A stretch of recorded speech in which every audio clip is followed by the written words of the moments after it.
Cutting your expenses by 50% sounds extreme. It sounds restrictive, uncomfortable, even miserable. But here's the truth. Most people could reduce their spending dramatically without destroying their lifestyle. Not by suffering, but by cutting the right things. In this video, I'll show you how to slash your expenses in half without feeling deprived. Let's break it down. Step 1. Stop cutting. Start replacing. The biggest mistake people make is trying to eliminate everything. No eating out, no entertainment, no spending at all. That approach fails fast. Instead of cutting joy, replace expensive habits with cheaper alternatives. Example: instead of $20 restaurant meals, cook better meals at home. Instead of $6 daily coffee, invest in quality coffee at home. Instead of paid entertainment, rotate streaming or use free trials strategically. It's not about removing enjoyment, it's about removing overpriced convenience. Step 2. Fix the big three first. If you want real results, ignore the tiny expenses at first. Focus on the big three: housing, transportation, food. These usually make up 60 to 70% of your spending. Housing: could you get a roommate? Refinance, move slightly outside prime areas. Downsize temporarily. Even a small rent reduction saves thousands per year. Transportation: drive paid-off cars longer. Avoid upgrading. Shop insurance rates. A cheaper car decision alone can save $400, $800 per month. Food: meal prep 3 to 4 days per week. Shop with a list. Avoid convenience store markups.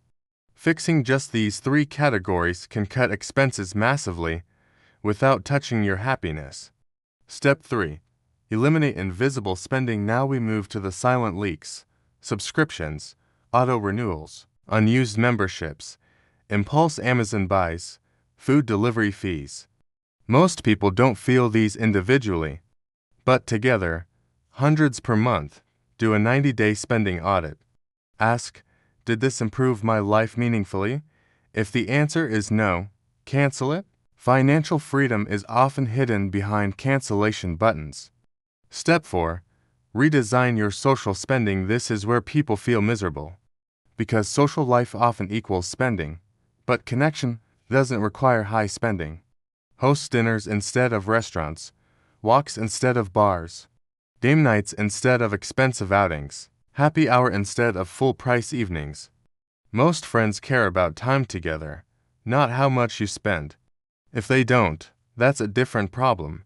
Step 5. Create a guilt-free category. This is the secret to not feeling miserable. Choose 1 to 2 things you truly love. Coffee, fitness, travel, tech. Keep those. Cut aggressively everywhere else. When you protect what genuinely matters, you don't feel deprived, you feel intentional. Step 6. Increase income while cutting expenses. Cutting expenses gives breathing room, but income growth builds momentum. Negotiate raises, pick up freelance work, learn high-value skills. When income increases and expenses decrease simultaneously, your savings rate explodes. And that's when your financial life changes fast. Step 7. Make it a 6-month sprint. Not forever. Most people fail because they think cuts are permanent. Instead, treat it like a focused sprint. 6 months of intentional living. Stack savings, pay off debt, build an emergency fund. After that, you can slowly reintroduce things, consciously. Temporary intensity, permanent progress. What 50% actually looks like if you make $4,000 per month and spend $3,500. Cutting to $2,000, $2,200 changes everything. Now you're saving $1,800, $2,000 monthly. That's $24,000 per year.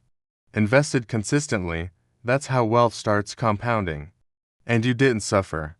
You optimized. Final thoughts: cutting expenses by 50% isn't about punishment. It's about clarity. You're not eliminating joy. You're eliminating waste. Most spending doesn't increase happiness. It increases habit. When you spend intentionally, you gain control.